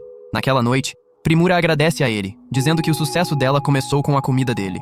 Kenichi pensa, em silêncio, que o conhecimento do mundo dele é poderoso, mas também sabe que sucesso sempre traz mudança. Em outro lugar, a rainha conversa com a princesa Lilith. As duas discutem a derrota dos bandidos perto de Dahlia e o misterioso mago capaz de invocar bestas de ferro. Lilith se pergunta quem essa pessoa pode ser. A rainha revela que o mago se estabeleceu perto de Astrantia, sugerindo que o destino pode estar movendo algo importante para aquela região. No dia seguinte, Primura encontra Lady Canaan, esposa do Sr. Eupatorium. As duas conversam educadamente sobre comércio e o sucesso da Mallow Company. Enquanto isso, Kenichi visita a velha bruxa e compra um livro sobre magia de explosão. A bruxa também dá de presente para Anemone um livro de magia doméstica. Naquela noite, Primura conta ao Kenichi que a Lady Canaan quer um broche elegante. Ela tinha visto os broches vendidos pela Mallow Company em Dahlia e queria algo especial. Kenichi dá a Primura uma pedra esculpida com o rosto de uma mulher. Se parece com a Lady Canaan, então Kenichi manda a Primura apresentar a peça como algo feito especificamente para ela. Na manhã seguinte, Miarei conta ao Kenichi sobre masmorras recém-descobertas por perto. Ela tinha ficado quieta a respeito antes, porque ainda não confia totalmente na Niamena. Anemone quer participar da exploração e Kenichi concorda. Dentro da masmorra, o grupo fica maravilhado com a beleza do lugar. Kenichi tira fotos e avista cristais brilhantes. Usa uma ferramenta para coletá-los, na esperança de que sejam valiosos. Mas aí uma aranha gigante aparece. Kenichi atira nela com a besta, mas os projéteis mal fazem efeito. Miarei mira nos olhos da aranha e a enfraquece. Kenichi pede para Anemone atacar com magia, mas o medo a paralisa. A aranha ataca, forçando todo mundo a recuar. Do lado de fora, Anemone se desculpa. Kenichi diz, gentilmente, que ela ainda é jovem e não precisa se forçar a entrar em perigo. Naquela noite, enquanto todo mundo relaxa na banheira, Niamena fica irritada por ter sido deixada de fora da expedição. Kenichi diz que pretende voltar para buscar mais cristais, e Niamena insiste em ir junto da próxima vez. Já que a Primura tem alguns dias de folga, Kenichi concorda. Mais tarde, Kenichi conta para Anemone que copiou o novo livro de feitiços, mas avisa para ela não se apressar em usá-lo. Se praticar de forma descuidada, pode acabar incendiando a casa. Na manhã seguinte, treinam antes de voltar à masmorra. Kenichi continua coletando cristais até a aranha aparecer de novo. Dessa vez, o time está preparado. As garotas usam veneno para atrapalhar a teia dela, e Anemone finalmente dispara um feitiço de fogo que a queima por completo. Mas logo outra aranha aparece, maior e mais perigosa. Kenichi imagina que seja a fêmea guardando o ninho. O grupo tenta fugir, mas a aranha bloqueia a saída. Veneno e magia não a detêm. Kenichi muda de tática e compra uma escavadeira. Com a Anemone ao lado, avança a máquina contra a aranha. O monstro se agarra ao metal, mas Anemone o desequilibra com magia. Kenichi então a esmaga com a pá da escavadeira, encerrando a luta. Depois de coletar mais cristais, o grupo volta para casa. Primura grita ao ver que Kenichi trouxe um ovo de aranha. Ele explica que o ovo é, na verdade, útil e nutritivo quando cozido. As garotas experimentam e se surpreendem com o sabor encorpado. Primura diz que lembra queijo, algo raro e caro em algumas regiões. Kenichi explica que queijo é simples de fazer com leite e vinagre de maçã. Faz a demonstração e todo mundo adora o resultado. Primura quer ensinar a receita para Lady Canaan na hora, já enxergando um produto lucrativo. Kenichi recusa a princípio porque não quer lidar com nobres, mas Primura acaba admitindo que um mercador corrupto chamado Togalum anda incomodando a banca dela. Ela tinha escondido isso porque queria resolver sozinha. Kenichi promete protegê-la, mas Primura insiste em lutar pelo lado comercial, não pela violência. Ele concorda e deixa ela ensinar o processo de fazer queijo para Lady Canaan. Com a ajuda da Lady Canaan, o Togalum recebe um aviso firme para ficar longe da banca da Primura. Logo, a Corolla continua prosperando com ainda mais força. Então, a própria Lady Canaan visita a casa do Kenichi. Elogia as aventuras dele e o hábito de ajudar os mais fracos. Kenichi pergunta por que ela veio, e ela finge quase desmaiar de repente. Todo mundo se preocupa, mas fica claro que ela só estava exagerando para chamar a atenção dele. O marido dela recebeu ordem de terminar um projeto de canal, mas estão muito atrasados no cronograma. Se o canal não ficar pronto dentro de um mês, podem perder o financiamento e as terras. Ainda faltam 15 quilômetros para escavar, então a Canaana implora ajuda ao Kenichi. Primeiro, ela oferece uma recompensa pessoal meio inapropriada, mas Kenichi recusa. Então, ela oferece um grimório raro, chamado Alta Proteção. Nyamena explica que é um feitiço defensivo poderoso, capaz de bloquear ataques. Como poderia ajudar a proteger a Anemone, Kenichi aceita. Antes de começar, Kenichi precisa de dinheiro para maquinário e combustível. Pede para Canaan móveis que não estão sendo usados, para poder avaliar e vender pelo próprio sistema. Os itens rendem cerca de 120 milhões de ienes, dinheiro suficiente para operar os equipamentos pesados. Kenichi leva todo mundo até o canteiro de obras. No caminho, Canaan fica provocando ele, mas Kenichi segue recusando. Quer evitar drama desnecessário, ainda mais porque já tem responsabilidades em casa. No local, Kenichi cruza com os irmãos da Miyari. Se pergunta por que estão fazendo trabalho braçal depois de terem recebido uma recompensa gorda pela caçada ao Shaga. Aparentemente, gastaram tudo à toa e voltaram a ficar sem dinheiro. Quando Nyamena aparece, os irmãos ficam fascinados na hora. Canaan apresenta o Kenichi ao Porridge, o homem que gerencia o projeto. Porridge mostra uma fatura de equipamentos, mas Primura logo nota que os preços estão absurdamente inflados.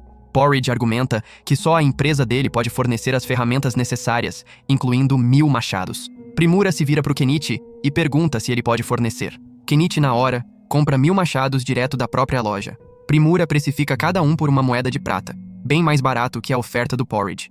Canaan escolhe, feliz, o fornecimento do Kenichi e demite o Porridge. Porridge fica furioso e avisa que representa a Foglum Trading Company. Kenichi percebe que é o mesmo grupo que anda incomodando a Primura, mas o canal é mais urgente, então começam o trabalho. Kenichi abastece a retroescavadeira e vai à obra.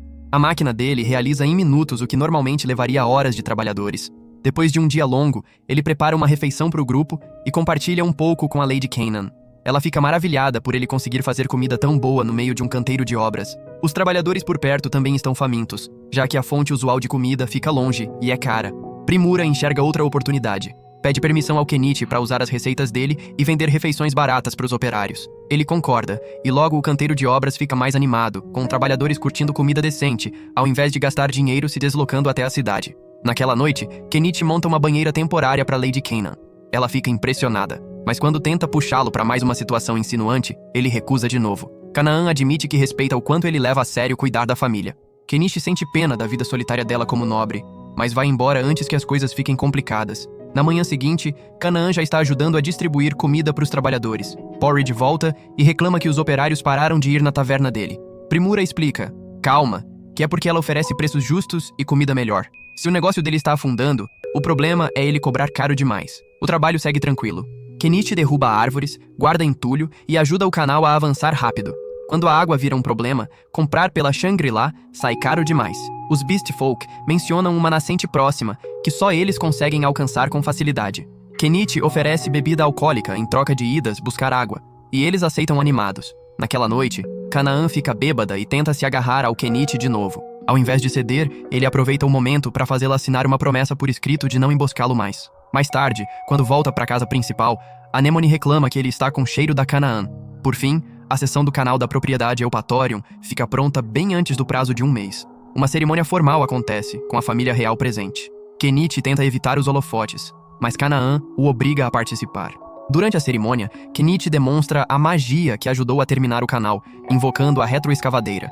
A multidão fica maravilhada quando ele faz um pequeno show com a máquina, chegando a equilibrar um tronco com um controle impressionante. Depois do evento, Canaan é confrontada pelo Visconde Thunberg, chocado ao saber que o mago que derrotou o Shaga está morando em Astrantia. Ele esperava que Canaan fracassasse e perdesse tudo, mas ela debocha dele, confiante. Primura repara em algo perturbador. Um homem idoso na carruagem do Thunberg é o mesmo nobre desonrado ligado ao sequestro dela em Dália. No dia seguinte, Kenichi encontra o Sr. Eupatorium, que agradece por ter salvado o projeto do canal. Eupatorium admite que negligenciou o próprio território antes, mas quase perder tudo mudou sua atitude. Ele então pergunta ao Kenichi sobre as imagens impressas que ele vendeu certa vez. Kenichi demonstra o processo de impressão, e Eupatorium acompanha com enorme interesse. Depois disso, Eupatorium oferece a Primura um cargo cuidando das finanças de Astrantia. Primura fica grata, mas pergunta se pode envolver o pai, o Mallow. Eupatorium adoraria contar com a habilidade do Mallow, mas teme que formar laços com um mercador tão poderoso possa provocar o Fogalum. Kenichi pergunta por que simplesmente não tiram o Fogalum de Astrantia, já que todo mundo sabe que ele só causa problema. Eupatorium admite, meio envergonhado, que o território não tem dinheiro nem força militar suficiente para enfrentá-lo. Canaan então lembra que agora eles têm o Kenichi e a máquina dele. Kenichi não quer se envolver em confusão política, mas entende o perigo. Se um confronto com o Fogalum se tornar inevitável, concorda em ajudar. Depois que o trabalho no canal termina, Kenichi leva o grupo de volta para a antiga base e traz a casa de volta para o lugar. Lady Kanan também cumpre sua parte do acordo, entregando o Grimório de alta proteção, o que significa que a Anemone finalmente pode começar a aprender um feitiço defensivo de verdade.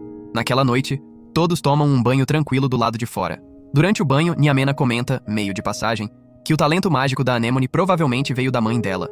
Kenichi fica curioso e pergunta pra Anemone o que ela sabe sobre a família de verdade. Anemone admite que não sabe quase nada. A mãe biológica morreu quando ela era pequena, e outra mulher a criou nas ruas. Ela também diz que não quer procurar os parentes, porque já se sente feliz com o Kenichi e o resto do grupo. Na manhã seguinte, Kenichi leva a Anemone até o velho mago para registrar o livro de alta proteção. Enquanto ela folheia o Grimório, Kenichi pergunta baixinho sobre uma jovem maga talentosa que pode ter morrido uns 10 anos atrás. O velho mago não se lembra dessa história exata, mas lembra de uma maga de cabelo preto chamada Silver Armia, que desapareceu 10 anos antes. Mais estranho ainda, o Grimório que a Anemone agora segura pertencia a essa mesma maga. O mago percebe o que o Kenichi está pensando, mas avisa para ele não cavar fundo demais nesse assunto. Brinca dizendo que a Anemone já gosta dele demais. Kenichi rejeita a ideia na hora e diz que a Anemone é como uma filha para ele, nada mais. No caminho de volta, a Anemone tenta lançar alta proteção. Uma barreirinha aparece, mas se desfaz quase na hora. Ela fica frustrada e, de repente, diz que a barriga está doendo. Kenichi entra em pânico, mas Mayarei entende o que está acontecendo e avisa que a Anemone acabou de menstruar pela primeira vez. De volta em casa, Primura explica tudo para a Anemone com calma e carinho. Depois, a Anemone anuncia, animada, que está crescendo. Quando solta um comentário infantil sobre querer um futuro com o Kenichi, ele quase engasga e diz firmemente que ela é jovem demais para pensar desse jeito. Primura o provoca, mas Kenichi explica que só está tentando guiar a Anemone até ela ter idade suficiente para escolher o próprio caminho. Alguns dias depois, Kenichi está trabalhando perto do penhasco quando uma carruagem aquática chega. Para surpresa dele, o Mallow desce dela. Ele parabeniza a Primura pelo sucesso do negócio e logo tenta falar sobre o Togalum, mas Kenichi o interrompe. Antes de lidar com inimigos, tem algo mais pessoal para fazer. Kenichi monta um piquenique debaixo de um guarda-sol enorme. Claro, Mallow e Primura já começam a tratar o guarda-sol como um possível novo produto. Assim que o clima se acalma, Kenichi pede a permissão do Mallow para se casar com a Primura. Mallow ri e diz que a Primura já se tornou parte da vida do Kenichi por conta própria, então não sobra muita coisa para ele aprovar. Depois, todos celebram juntos, como uma família de verdade. Logo depois, Mallow começa a construir influência em Astrantia. Croton e Paul também aparecem para visitar. Paul fica feliz em ver a Primura, mas o coração dele desaba quando descobre que ela se casou com o Kenichi.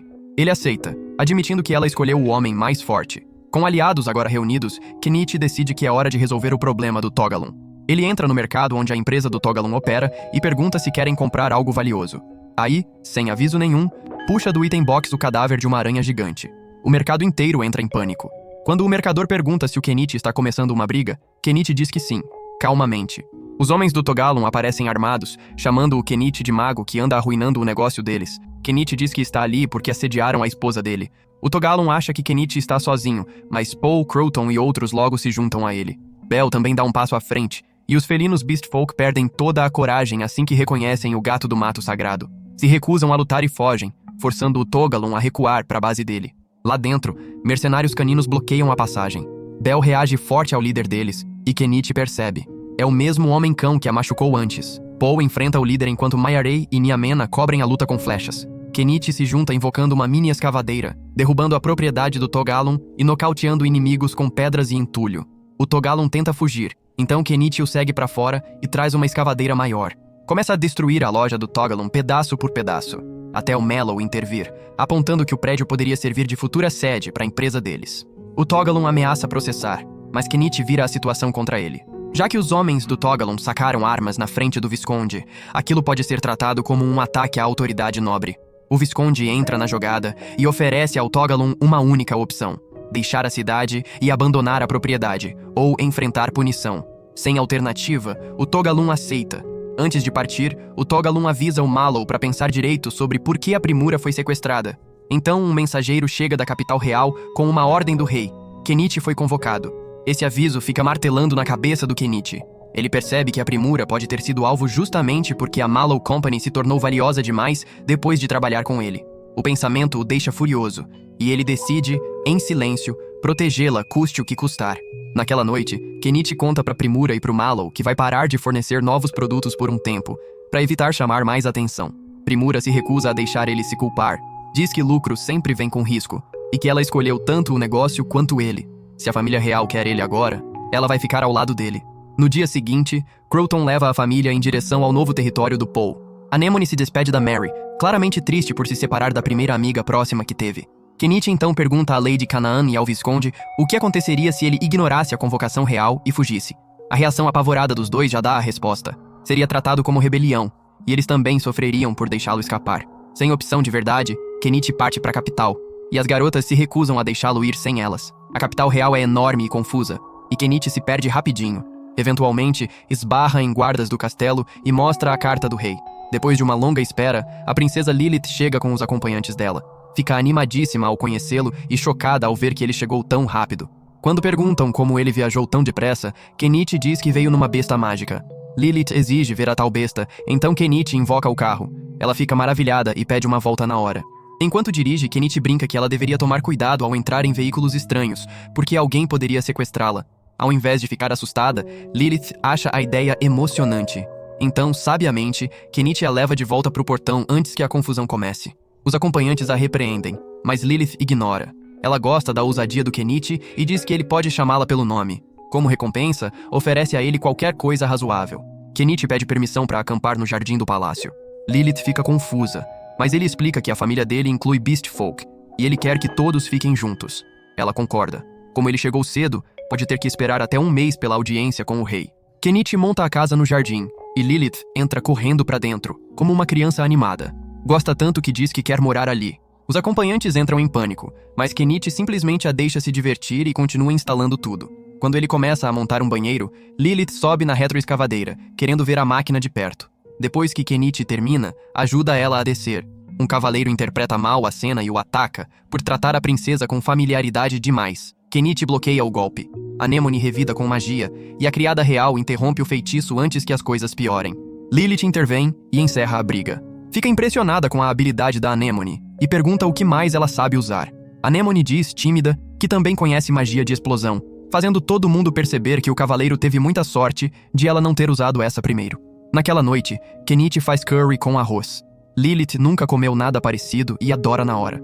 Pergunta se o povo comum come esse tipo de comida. E Kenichi explica que especiarias são caras demais, controladas por sindicatos. Lilith quer recriar o curry, então Kenichi dá a ela uma lata de mistura de temperos para os chefes dela. Ela também gosta do prato e da colher. Depois de checar com a Primura, Kenichi vende a ela 10 conjuntos de luxo por um preço alto, e Lilith compra, feliz. Aí pergunta, brincando, se ele tem produtos de mercado negro, mas Kenichi se recusa a lidar com qualquer coisa ilegal. Anemone fica com ciúmes de quão à vontade a Lilith está com ele. Lilith achava que a Anemone fosse filha do Kenichi, e ele explica que, embora não sejam parentes de sangue, ele a considera assim. Naquela noite, Lilith aproveita o banho enquanto Kenichi mantém distância, evitando qualquer confusão.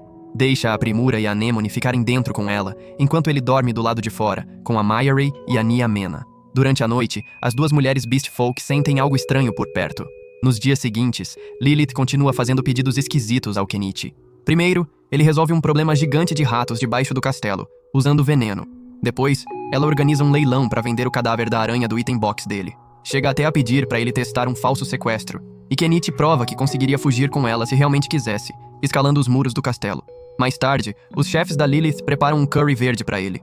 O sabor fica excelente, e Kenichi os elogia. Lilith então o desafia a mostrar uma comida que eles não consigam copiar. Kenichi tira do bolso um chocolate de luxo. Depois de provar, o chefe admite que não faz ideia de como recriar aquilo.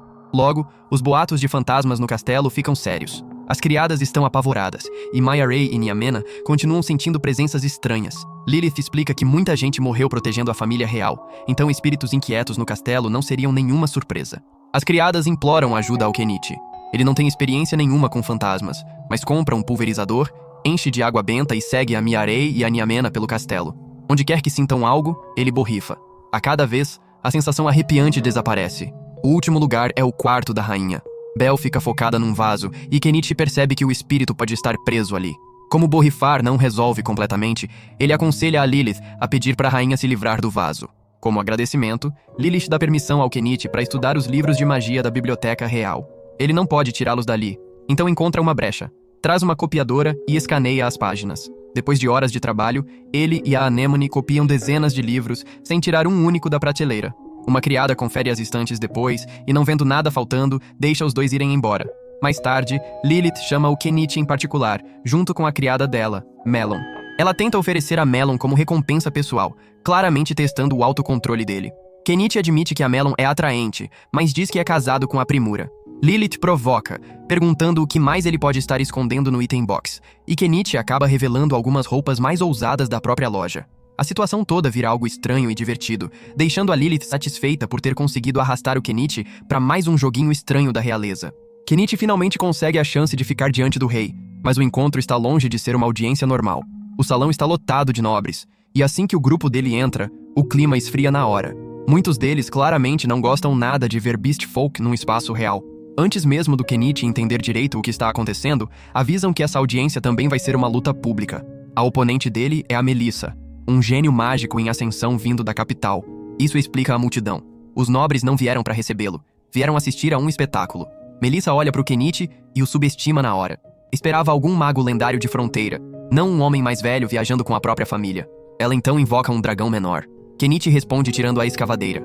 O dragão solta fogo, e o grupo do Kenichi mal consegue segurar a posição. Alguns nobres sentados perto demais são pegos pela explosão, mas, ao invés de indignação, o resto da sala ri, como se aquilo fosse entretenimento. Esse momento faz o Kenichi perceber o quão podre é aquele esquema todo. Mayarei e Niamena tentam atirar no dragão, mas as flechas não conseguem furar as escamas. Kenichi ataca com a escavadeira e consegue jogar a criatura pro lado, mas ainda não basta. Aí Anemone usa magia de explosão, mas o dragão resiste até isso. A defesa dele é muito mais forte do que qualquer monstro que já enfrentaram. O dragão bate na escavadeira e a joga deslizando longe. Enquanto se prepara para mais um jato de fogo, Kenichi não consegue se mover a tempo. Bem antes das chamas atingirem, Anemone lança alta proteção e salva todo mundo. A multidão fica pasma ao ver uma garota tão jovem usando uma magia tão avançada. Miarei e Niamena então acertam os olhos do dragão, cegando-o. A criatura enlouquece, cuspindo fogo para todo lado e batendo em tudo pelo salão. Os nobres acham que o grupo do Kenichi está acabado, mas Anemone tira um núcleo de golem e tenta criar um golem. Só consegue formar um braço, e os nobres debocham dela por isso. Então aquele braço solitário agarra o dragão e o arremessa contra a área dos nobres, esmagando vários deles no meio do caos. Kenichi usa a escavadeira para terminar a luta e o dragão finalmente cai, mas a vitória não o acalma. Kenichi vê uma inimiga sangrando por ter usado magia demais, e sua raiva transborda. Ele pega um megafone e agradece ao rei pelo convite, mas então declara que a família dele foi usada como entretenimento e quase morreu. Enfurecido, ameaça derrubar o salão inteiro com a besta invocada e fugir, mesmo que isso jogue o reino num desastre. Os nobres acham que ele está blefando, mas Kenichi rapidamente percebe até onde suas palavras chegaram. Pede desculpas a Primura por ter arrastado todo mundo pro perigo. Primura não o culpa. Lembra que escolheu segui-lo, não importa aonde ele vá. Os outros também ficam ao lado dele. Kenichi se emociona, mas sabe que fugir destruiria o sonho de uma vida pacata e colocaria em risco o negócio do Mallow. Antes de tudo explodir de vez, soldados entram correndo. Lilith os detém e fala em defesa do Kenichi. Diz que a realeza não tem o direito de tratar as pessoas como brinquedo. A raiva dele é compreensível, mas se fugir agora, vai perder justamente a paz que mais quer. Então Lilith oferece uma saída. Primeiro, diz ao Kenichi para se tornar dela, o que ele rejeita na hora. Então ela muda de abordagem. O aniversário dela está chegando, e se ele der um presente impressionante o bastante, ela consegue convencer o rei a perdoar o incidente e encerrar o assunto oficialmente. Kenichi entende o verdadeiro desafio. A Lilith quer algo que nenhum nobre daquele salão conseguiria igualar. Primura o encoraja, dizendo que os itens dele são especiais justamente porque carregam um estilo único que só ele consegue oferecer. Kenichi decide fazer um colar de pérolas. Quando a Lilith vê, fica chocada. Cada pérola tem o mesmo brilho, tamanho e cor, algo quase impossível naquele mundo. Ela adora. Em troca, ela dá ao Kenichi um documento oficial autorizando as atividades comerciais dele e livrando-o de qualquer problema futuro por causa do incidente. Mas a rainha percebe o presente e fica com ciúmes. Pergunta se o Kenichi não tem nada para ela, lembrando que Lilith e a mãe competem por tudo. Kenichi rapidamente apresenta outro colar, esse com pérolas maiores. Os nobres ficam em silêncio, chocados com o valor. A rainha fica satisfeita, mas diz que não pode aceitar um presente desses de graça. Oferece a ele uma chave dos aposentos particulares dela, claramente provocando. Kenichi fica impassível e se pergunta por que mulheres poderosas nesse mundo insistem em se oferecer como recompensa. Lilith corta a conversa antes de piorar. A rainha então diz ao Kenichi para parar de se dirigir a ela formalmente e usar o nome dela, Amara, ao invés de aceitar a chave. Kenichi pergunta se o palácio tem móveis antigos que ele possa levar. Amara o leva até um depósito cheio de mobília real que vale uma fortuna. Enquanto ele guarda tudo, ela flerta de novo, mas Lilith a corta. Kenichi então repara no vaso amaldiçoado que ele mesmo tinha mandado a Lilith tirar do quarto da rainha. Amara explica que depois de removido, finalmente voltou a dormir direito. Investigaram o nobre que deu o vaso a ela e descobriram que ele sabia que era amaldiçoado. O objetivo era matá-la. Esse mesmo nobre estava entre os pegos no fogo do dragão mais cedo. Kenichi desconfia que a Amara deixou a luta virar uma armadilha para os inimigos dela, mas ela não admite diretamente. Em vez disso, explica o cenário político maior. O homem pertencia à facção antimonarquista, um grupo que age contra a coroa. Um dos membros de escalão mais baixo, o Visconde Thunberg de Arquimedes, anda causando confusão perto de Astrantia. O lado dele plantou agentes, apoiou bandidos, contratou mercenários e tentou influenciar as regiões vizinhas. Kenichi percebe que o Togalon era só uma peça deles. Também descobre que o ataque do Shaga não foi aleatório. Fazia parte de um plano maior, envolvendo Dahlia e Astrantia. Amara já sabia que o Kenichi tinha derrotado o Shaga, mas ao invés de puni-lo, agradece. As ações dele atrasaram a facção inimiga e deram ao lado real mais tempo. Mais tarde, a Melissa se aproxima da Anemone e pergunta como ela aprendeu alta proteção. Anemone mostra o grimório e diz que pertencia a Silver Armia. Melissa examina o livro e encontra uma escrita mágica escondida dentro. Como a Anemone ainda não sabe ler aquele idioma, a Melissa lê para ela. A mensagem é da própria Silver Armia. Diz que o livro era destinado à filha dela, Anemone, e que esperava que a garota um dia o encontrasse. Melissa diz a Anemone para tratar o grimório como um tesouro, uma lembrança da mãe. Antes de ir, acrescenta que, da próxima vez, não vai perder. Alguns dias depois, Kenichi recebe a posse de Astilbe Lakefront, o terreno ao redor do lugar onde a casa dele já está. Como agora possui território, é promovido de plebeu a barão. Pouco tempo depois, Kenichi viaja de novo, dessa vez numa van, porque a Lilith e a criada dela insistiram em ir junto. Quando a Lilith pediu permissão ao rei, ele recusou a princípio. Ela respondeu ameaçando abandonar a família real, então ele cedeu. Oficialmente, ela só está viajando para monitorar o Kenichi, mas todo mundo sabe que isso é só desculpa. Na estrada, cruzam com o Norse de novo. Norse pede desculpas pelo jeito casual como o tratou antes. Agora que o Kenichi é nobre, Kenichi dispensa a formalidade e diz para ele agir do mesmo jeito de sempre. Norse também repara que a família do Kenichi cresceu ainda mais desde o último encontro. Kenichi simplesmente aceita aquilo com um sorriso calmo. Então ele segue em frente, não fugindo mais do mundo, mas carregando consigo sua nova e estranha família. E por hoje é isso! Antes de encerrar, um salve gigante pra você que sempre aparece pra assistir até o final. Você é uma lenda entre as lendas. E se você tá empolgado com o que vem por aí, já deixa o like, se inscreve e ativa o sininho pra não perder nadinha. Obrigado por assistir e até o próximo vídeo.